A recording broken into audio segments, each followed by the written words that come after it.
Thank you for joining us. My name is Andy and I'm your host, and this is the Poor Proles Almanac. Today we have a special guest, Panteleon from Maseualkualli Farms. They are a no-till, no-fossil fuel farm utilizing organic practices to produce seasonal fruits and veggies in northeast Kansas.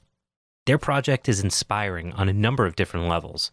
Not only are they working to find ways to scale production without relying on energy which took millions of years to produce, but his dedication to his craft has made him as close to an expert as he would admit when it comes to the Florentine Codex, which I'll let him explain in our interview. His work around Three Sisters practices is second to none, and I genuinely hope everyone listening checks out his work on Instagram at Maseualkualli Farms. Don't worry, that will be spelled in the show's notes. If you've been enjoying our content, please, if you have a moment, give us a review on iTunes or Spotify. While this is something we constantly talk about, reviews are important because not only do they give us feedback on the show, but they also play an important role in how much various platforms will recommend us to new listeners. So if you've got a moment and you do enjoy the podcast, hit subscribe and then give us a rating. Now, let's get to the interview. Panta, thanks so much for joining us today to talk about food sovereignty. Can you introduce yourself and your farm? Yeah, my name is Panteleon. I run a farm called Maseualkualli Farms in Lawrence, Kansas. It's a 3/4 acre farm that's actually on city land. So I actually lease land from the city to be able to have the access I need to run my farm. And just a little bit about it. It's a no-till, no fossil fuel machine farm. So I'm using equipment like scythes and wheel hoes and basically just hand tools to do cultivation. And I mainly focus on fruits and herbs. So I've got a lot of strawberries and I'll be planting a bunch of grapes this year, and then a bunch of perennial herbs and then some annual vegetables, as well as breeding corn. So I do a pretty wide spread of stuff that I'm starting to narrow down. I'm in year 3. And yeah, I'm looking forward to this season. Hopefully some really exciting ancestral plants coming back to me from the seed bank. So some varieties of beans that are from Guanajuato, which is where my great grandfather came from. The corn that I also stewards from Guanajuato as well that I did get from the seed bank. And yeah, I'm just really excited for this season to see where I can take some stuff with breeding too. Yeah, the fun part about perennials is it really takes a couple of years to start seeing the fruits of the work you've been putting in. So I'm sure year 3, you're starting to get some of that real production happening. Yeah, it's feeling really good now. That's awesome. Yeah. So I want to ask particularly about the no fossil fuel concept. Mm-hmm. I think it's something that attracts a lot of ears are going to start perking up when they're like, oh, no fossil fuel. Could you explain a little bit? I know you mentioned that you're using some hand tools, but how far does that really encompass? Yeah, so it's kind of interesting because I'll get 2 reactions to this. I'll get the ears perked up one, and then I'll get the, hey, but that's not really the fossil fuel problem in agriculture. And I'm like, yes, and yes, right? So we all know the big part of the problem with fossil fuel in agriculture is the transportation of the food and the outputs and inputs, right? We know that that's the huge imprint. We know that the tractor itself is not the fossil fuel imprint that's really crushing everything. With that said, it's still, in my opinion, not a bad idea to go ahead and try and write out as much of that fossil fuel as you possibly can. When it comes to the planting that I'm doing as a solo farmer, it's relatively small still, right? I'm on 3/4 of an acre. You can totally get away with not using fossil fuel machinery. And I want to also note that I'm saying that from a perspective of privilege, being able-bodied as well. So I know that there are also some limitations there, and that it is actually kind of a privilege to be able to completely farm without the use of fossil fuel machinery.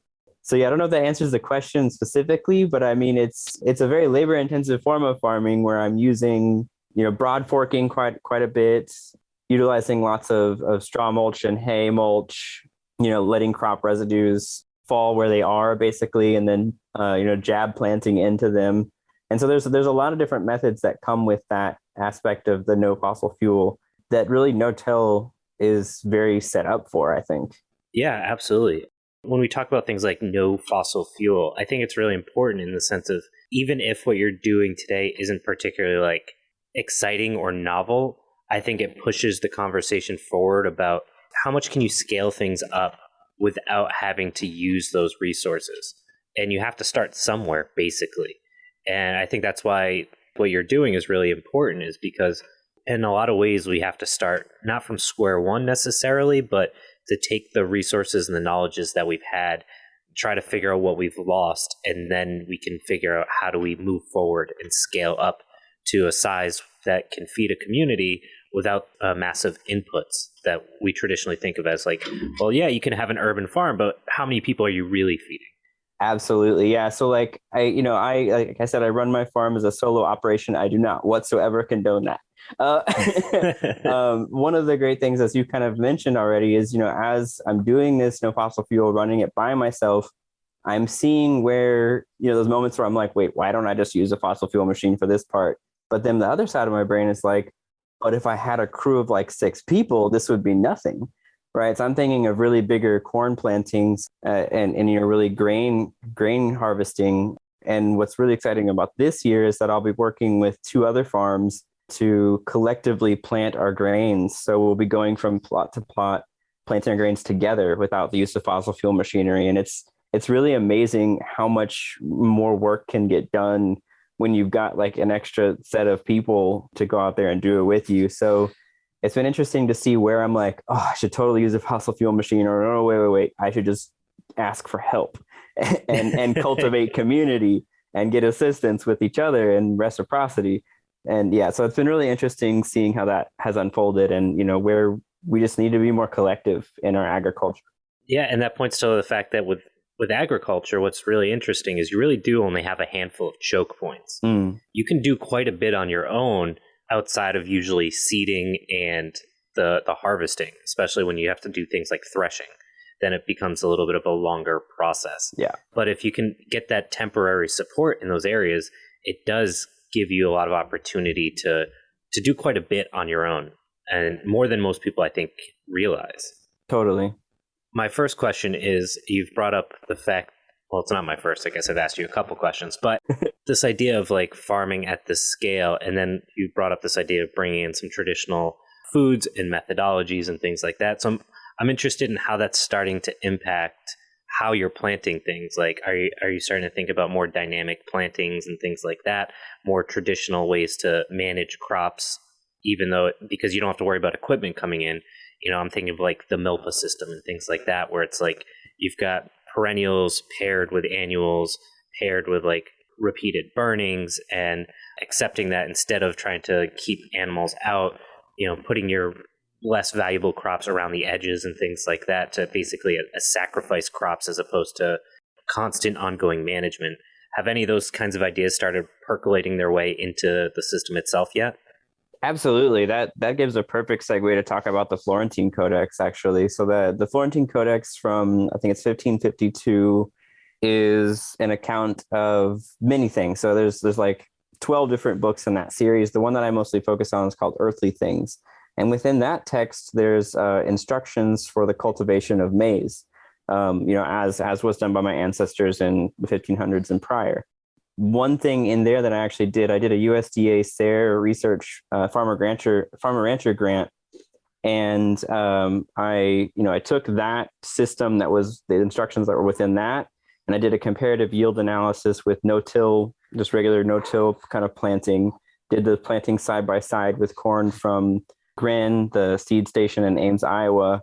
That was the Guanajuato maize that I was talking about, and kind of looked at like which one would yield more, just very baseline, like which one's going to yield more. And the ancestral planting yielded between 3 and 6% more than just a conventional jab planting did.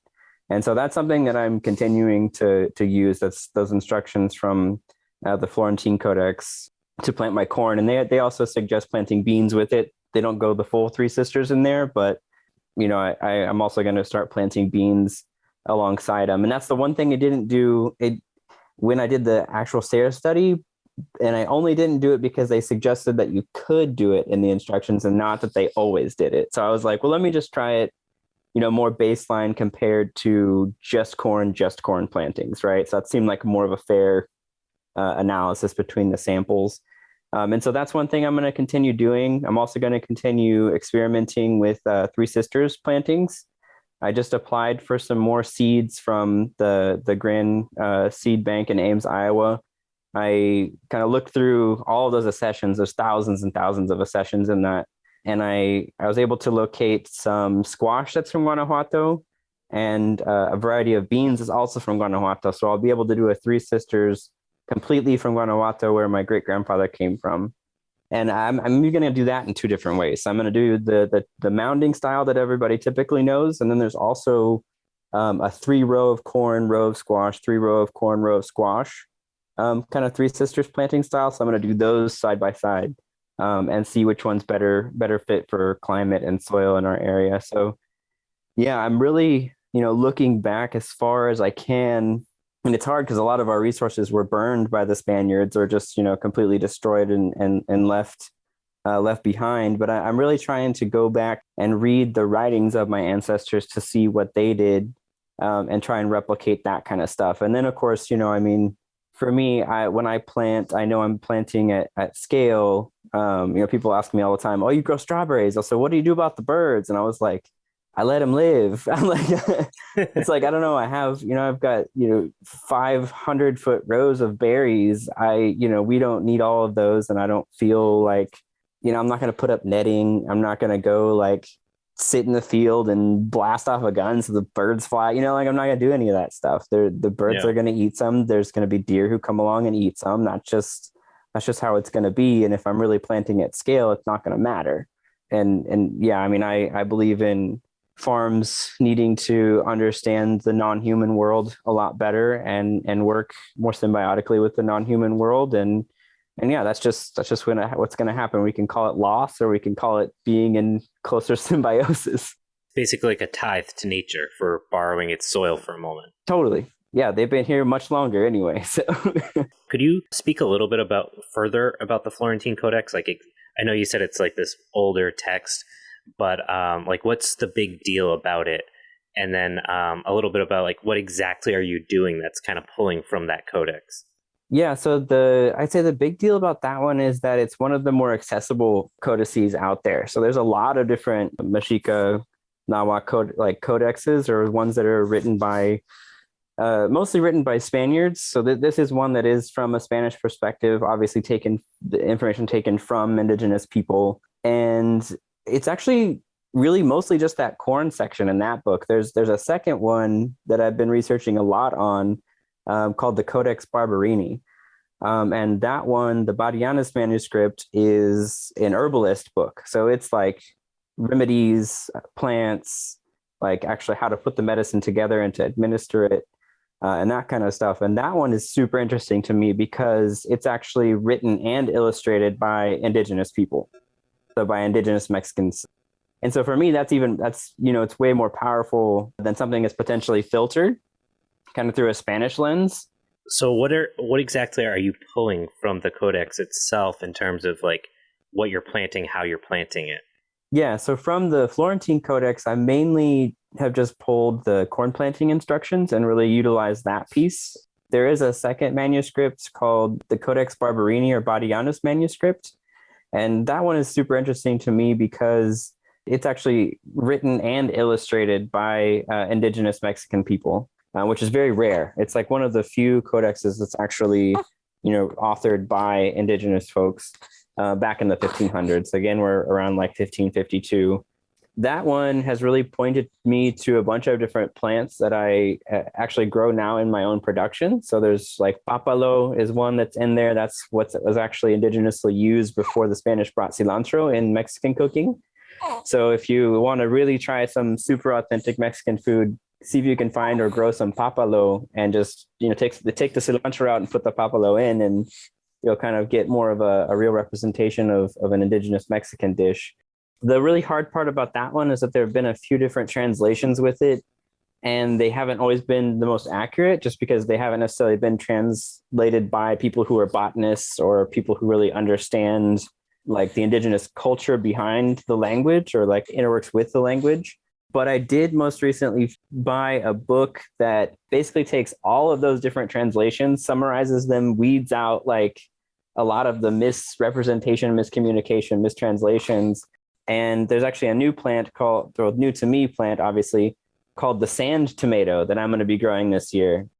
It's in the nightshade family, so it looks like one of those dangerous poisonous ones, but it's kind of like a giant huckleberry. That's awesome. Yeah, so Codex Barbarini has been the one that I've been, really connecting with indigenous Mexican plants again. So that one has really shown me a lot of things that, as we know, food is medicine. They're finding these in a medicinal book, but I'm also finding that there are pockets of places in Mexico that are using these in their dishes daily, and so I'm really trying to bring that here to Kansas, where we don't have a ton of access to, really good, authentic, Mexican ingredients for cooking. So I also love cooking. I'm also a cook in addition to being a farmer. But yeah, like I said, I'm mostly leaning towards the Codex Barbarini more than the Florentine Codex these days. That's really interesting that there's like these plants that have been not necessarily lost, but kind of marginalized that are very focal to some of these systems. So how does this corn layout look?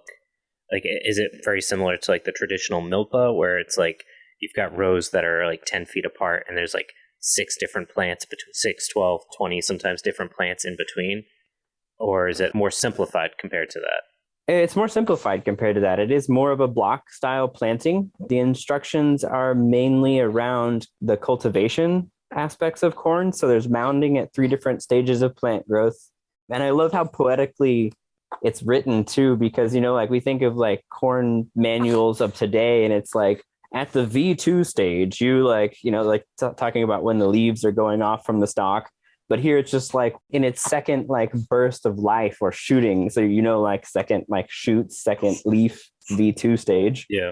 Then you mound the corn again. So there's these different stages of the corn where you're mounding it. And what that's doing, from what I noticed and just the observation of growing it out like this, is that those extra roots that you get at the bottom of the corn that pop out, those advantageous roots, then get sunk in the soil quicker, and it makes so much more sense that they end up yielding more because they can uptake more nutrient and more water that way. Yeah. They don't have to kind of fight their way downward, or they don't have to be one of those varieties that produces that gel that fixes nitrogen from the air.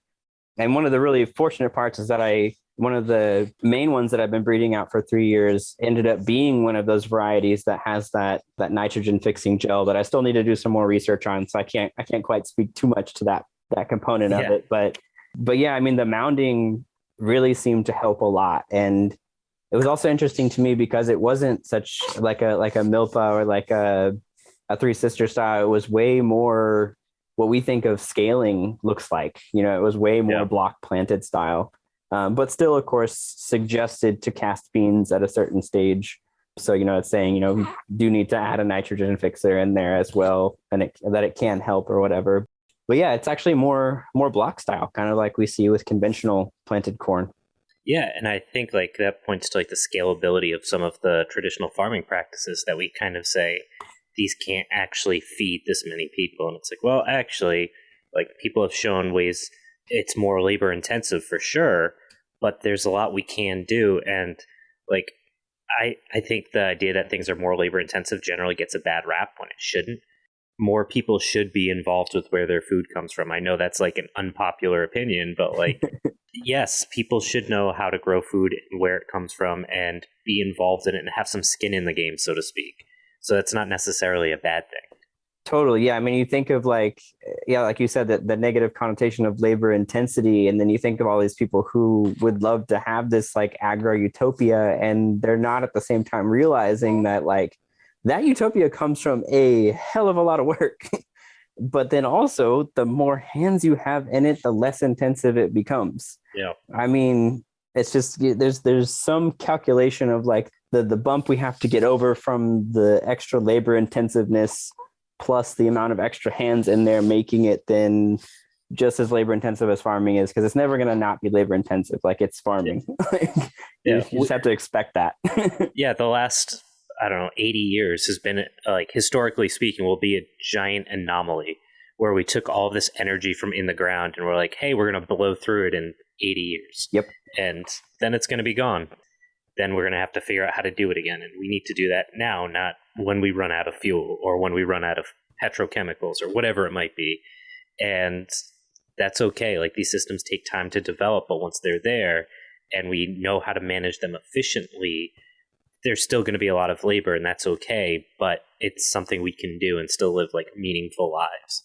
Absolutely. And like I couldn't imagine wanting a world where people continued in the forms of labor that they continue in, stuck inside under fake lights and warehouses. And like think of, if we had a future where there were more jobs where people were able to be outside and use their bodies and like get that sunlight and the benefits from the soil. And sure, they may be working just as hard physically on some weird caloric scale, but the benefits of that kind of labor versus the kind of labor we typically have to sell our bodies for is just like the health trade-offs are like just non-comparable. Yeah, strictly from like an economic standpoint, the amount of energy that would be saved from like medical care and mental health issues and all of these other things. I think, I'm not sure if you could calculate them realistically, but I got to imagine that would play into like when we're calculating that total labor factor, that it's not, well, upfront, it might seem like it's more energy intensive.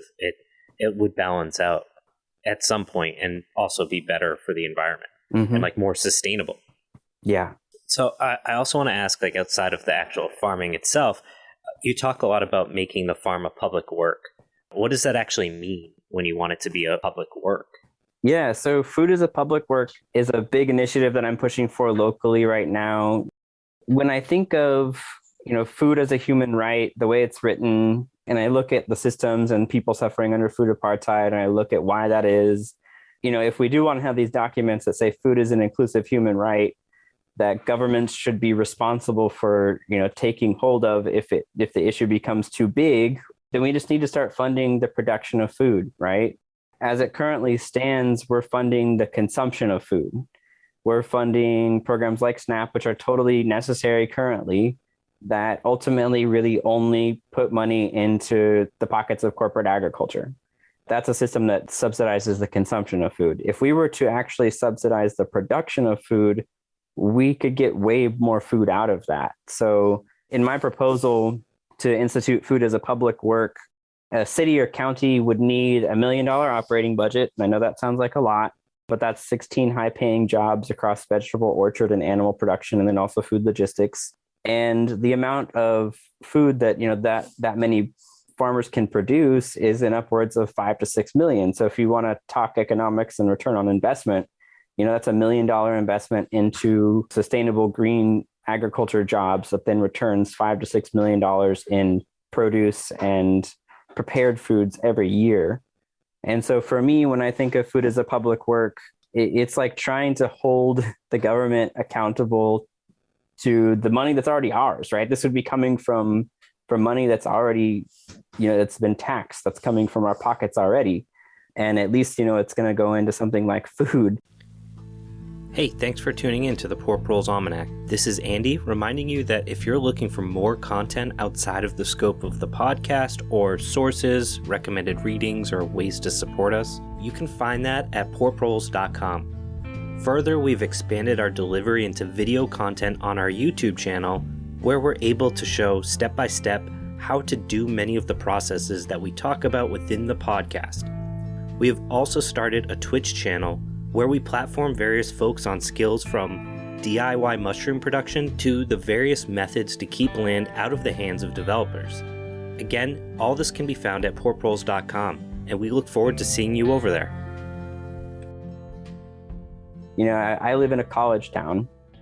Most of the money that goes through the city, especially the city government, is really funneled to like housing developers, right? Because they need more houses for more students to go to the university or whatever. And I just think of like, when they're talking about these economic trade-offs, they're like, oh yeah, and we'll build 2 units per 100 that are, below market rate or whatever. And I'm just like, what kind of return is that for people? That's nothing. And like your market rate is already well above like what the median salary here is. So like below market rate is still above like what the reality of that is.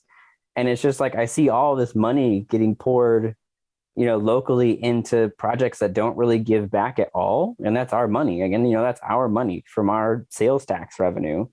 And then I look at the federal government and I look at ag spending, so in 2020, they spent $110 billion on agriculture.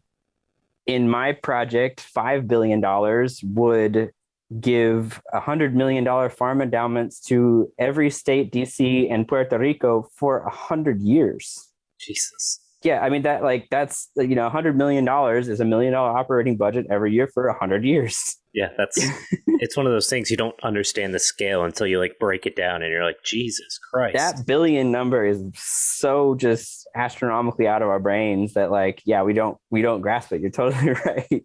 And so, like 5 billion is what, like 2% of 110? And that's a one-time payment to set up $100 million farm endowments in every state for, like I said, like for 100 years that's why I call it the people's century farm. So it's, $100 million farm endowments in every state would set up, a people's farm in every state for 100 years, or two for 50, or however people want to divide it up. My ideas and plans are ones that I want people to rip apart and put back together to make sense for where they're needed locally. I'm just trying to kind of put these ideas out there and be like, look at how we're spending money. Look at what we value. What if we just started funding production and, doing that everywhere? What could that look like? And then, I also think about inequity in agriculture as far as racial inequity goes. We all have heard the stats on, 2% or less of farms are owned by Black, Indigenous, and people of color, farmers of color.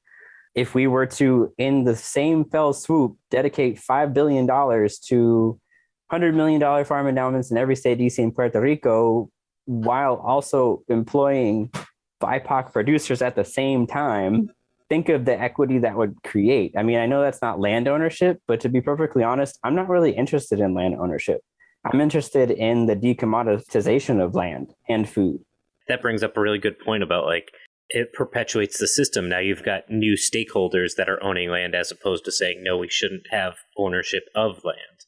And I think that's almost like the next step for a lot of people, where they're like, yes, we should have all these marginalized groups should have access to the same resources, and access and ownership are different things because of the way those play out over time, especially as equity builds up. Yeah, no, totally. I mean, also just for me on a personal note, I know that I have to sell food in order to pay my rent and, pay for the, everything that I need in life.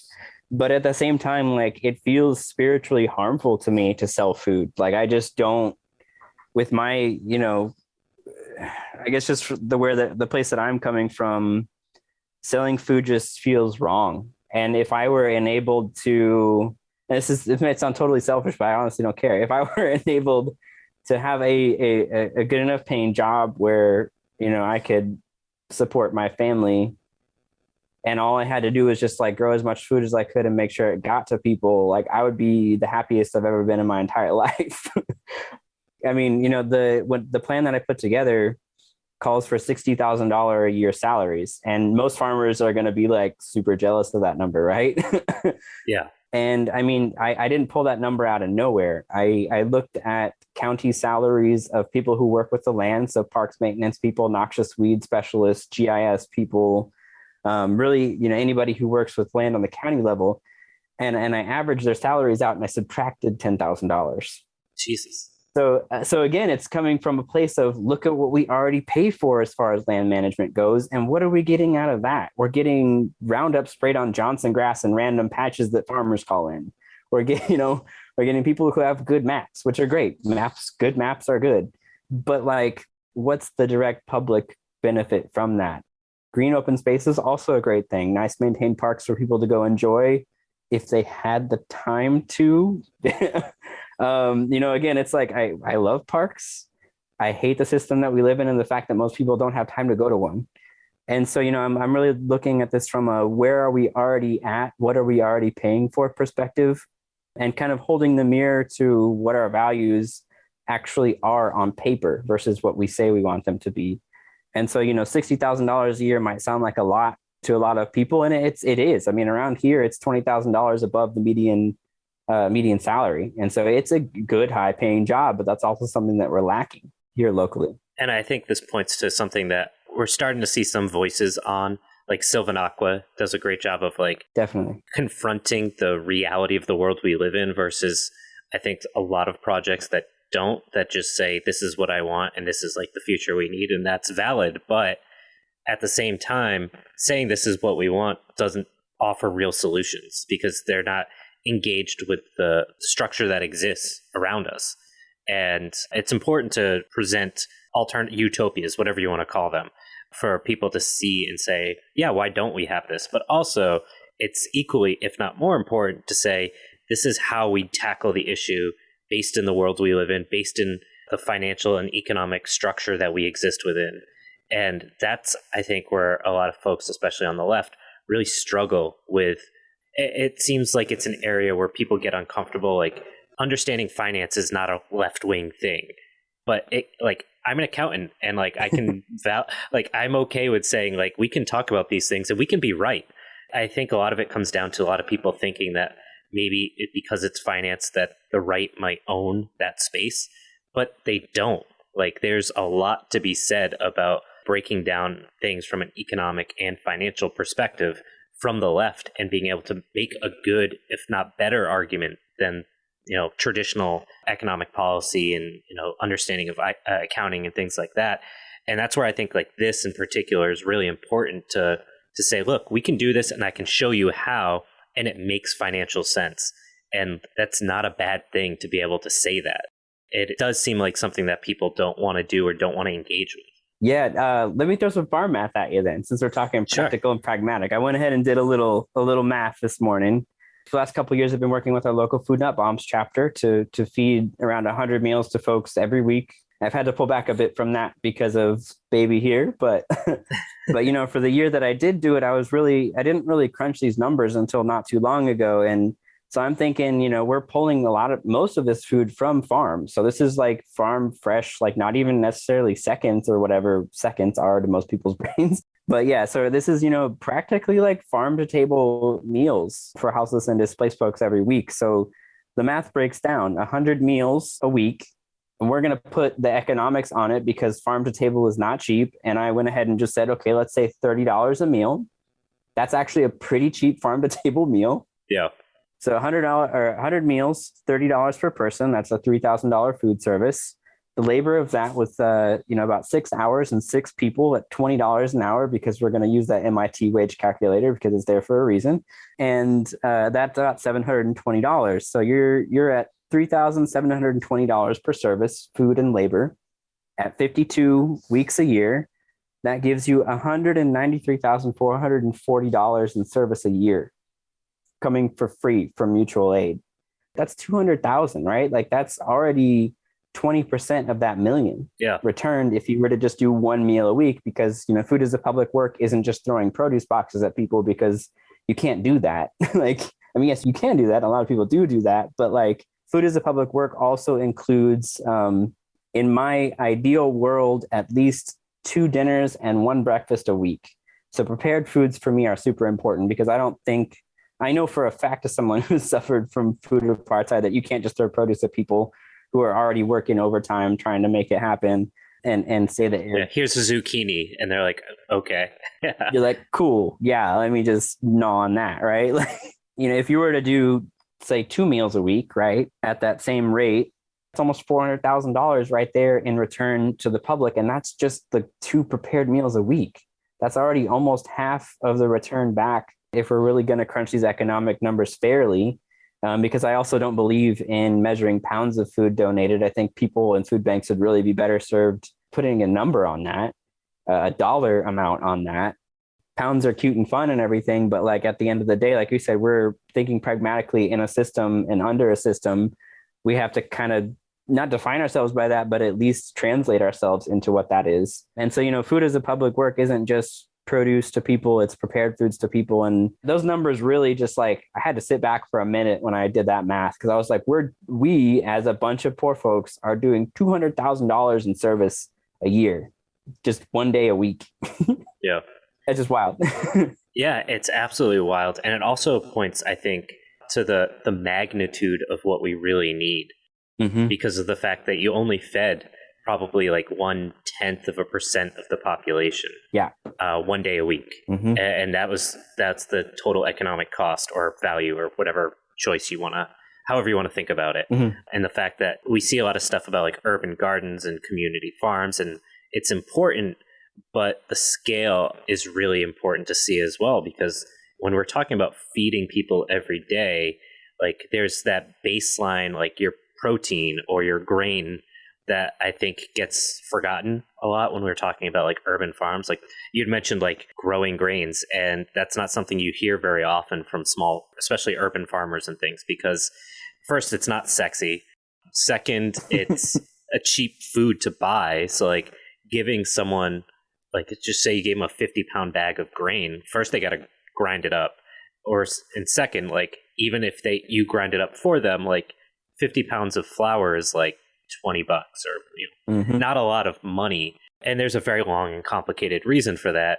The short answer is subsidies, but it speaks to the fact that a lot of the projects around urban agriculture in particular, not to pick on those folks, but it doesn't address like the if you're thinking like the food pyramid, which I know is like outdated now, but like the bottom of the food pyramid is like grains or whatever that caloric filler is that keeps us going.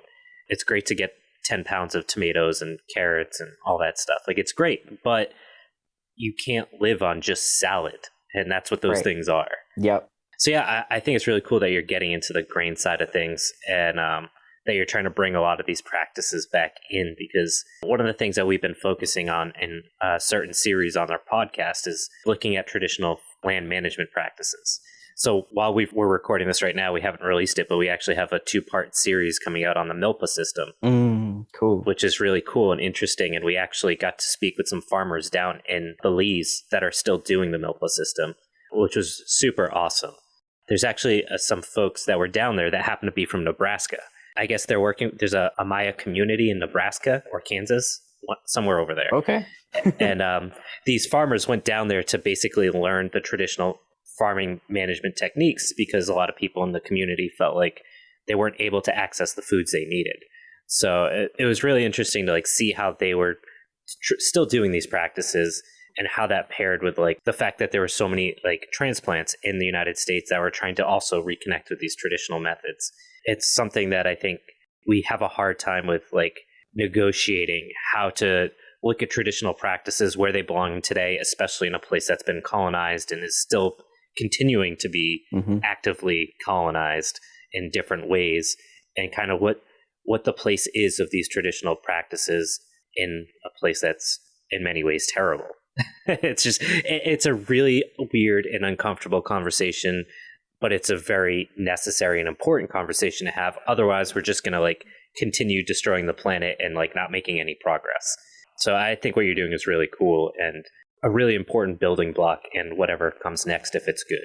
Yeah, I mean, you're right. We have to really be thinking about how we're moving and acting, and if our desire is to create new systems, then we have to like think twice as hard on that kind of stuff, because we could just be, like you kind of were alluding to, creating a new system of colonization, which is not where we want to go, right? We want to replace that, displace that, and I would even go as far as to displace that. I want to ask, like with all the work you're doing, it sounds like you've been building some inroads into the community. What has the response been around the work you're doing, and kind of how it's centered on these indigenous practices and kind of trying to show an alternative to the way food systems around where you are have been typically understood? That's a tough one, because I think if I categorized it, I'd have 2 different reactions. I'd have the knee-jerk reaction of, oh God, they're taking over, almost like without saying it. And it's just like that one, I just kind of have to write off and let roll off my back, because like I could waste my entire life fighting that segment of the population. Just for a little bit of background, Lawrence is, I think, like 72 to 5% white, which is like whiter than Kansas average white. And allegedly liberal in its word, but not always necessarily, rarely, I would say more honestly, in its practices. And so there's a big undercurrent of that, even within the farming population. And I think a lot of that comes from a place of having struggled, which, if I don't want to go too deep into it, but I kind of find there's 2 segments of people, if I really want to get just breaking it down into a binary, which I rarely do. There's the people who struggled, who want to see other people struggle because they struggled, because struggle is life. And then there are the people who struggled, who are like, I don't want anybody to go through that layer of hell like I did. And they make it easier and are more accepting when people get things that they never got. And so, yeah, I guess maybe I should say it that way. There's kind of two different reactions. There's the one of, but we all had to struggle like this, so do you. Not even thinking about the extra layers of struggle being, a Black, Indigenous, or brown person in a white hegemonic sphere. And then there's the other ones who are really just down. I mean, we'll see. I mean, that's the other thing. We'll see. We have a big volunteer list that we're trying to set up for the Indigenous Community Center farm. We had a really big show out for donating funds for that quarter acre of berries. And I think at the time will tell. We might have to check in again later to really know how big that side is. But I think from what I've seen, and this is the one thing that people will learn about me, is I don't like to rely on hope as a construct. From the things that I have seen, I have good feelings about people really coming through with what they've said they want to help with. That's awesome. That really roundabout answers your question. I hope, maybe. Yeah. Okay, Yeah. cool. I think what you're experiencing is very common when you show an alternative or you try to show an alternative. There'll be that group of people that are like, yes, this is the future. And then there's the people that are like, there's a reason why things are the way they are. And it's only when you can prove that it works, that other side will come around. Obviously, that side that's negative also has different layers of what that looks like between race and class and identity, and like how that affects them and how they perceive the work they're doing. So there's a lot that goes into it, but it's good to hear that there is support for it. And there's, as cautiously as you say, hope for what you're doing. Yeah, and I think there may also be a third side. I think there's also the side that will just never be happy, right? So let's destroy the binary, because I hate binaries. So there's also the side that just will never be happy, and I think that comes from a place of people having tried a lot again, and having faced a lot of barriers and having not gotten what they saw as their vision.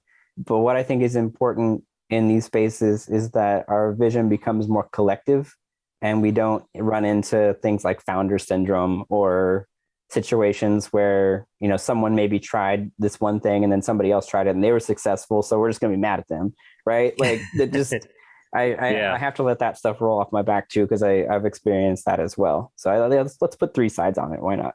Yeah. That's fair. I think there's a lot of hope, or I don't want to say hope. So I'll say, I think that there's a lot of people that have visions of what they would like to accomplish. And for many of them, for various reasons, it's just not going to happen. And then when you do it, they're like, well, that was my idea. And like, I get it. Like you feel like you're a visionary and you're not the person that's delivering on it. But there's a lot of work that goes into it. It's not just going and getting some land and digging some holes and putting some seeds in the ground. There's a lot of background stuff that goes into the labor that is easy to not notice, but is important to understand. So I think that's why the work you're doing is really important. So for folks that want to support the work you're doing or want to check out what you're doing on social media, could you give us some plugs for that? Yeah, so I mainly am just on Instagram. The Instagram is Maseualkualli Farms. I would also suggest following Indigenous Community Center, and that's the handle for Instagram. I recently helped them gain access to an acre at the same incubator farm site that I'm at to start an indigenous food sovereignty farm. And so I really want to make sure I give them a good shout out and kind of helping do some site planning and fundraising for that. So we actually already raised a quarter acre of berry starts just from community funding and donors. So I really want to give that a shout out too. We'll also be starting, we're tentatively calling it the Indigenously Free Food Fellowship. And that would be a youth farmer fellowship for indigenous youth to really engage in farming and agriculture and reconnecting with roots and the land. And so that's something else we'll be fundraising for soon. Yeah, and I think I'll just go ahead and add, if someone wants to go to my website, which I should probably also plug, that's masefarm.org. If someone goes to my website and reads the Food as a Public Work giant document, bless them if they can make it through that, and rips it off and does it before me, please do it. Please, please go do it so that I can be like, hey, look, they did it. Now we can do it. And that's a piece of my work, and a way that I am, where it's like, if you are even here, if someone here read it, found a better way to do it, executed it, please, I just want someone to do it. I don't need the credit for it. I don't care about that component. It's something that is ultimately just trying to benefit so many more people than just myself by any means. So yeah, go to the website, read through it, tear it apart, match it to your locality, and run with it. It's not theft at all. Just run with it, please, because we need it. Sounds good.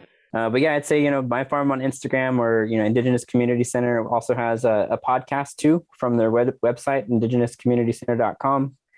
So definitely check out their podcast too. And yeah, I'd say that's the best places to reach me. I'm kind of scaling back a little bit on some stuff this year with new baby here. So I'm mostly focusing on breeding and helping, make sure the Indigenous Community Center farm gets off the ground and running really well this year. Awesome. Panta, this has been great. Thanks so much. Yeah, thank you. It's been really fun.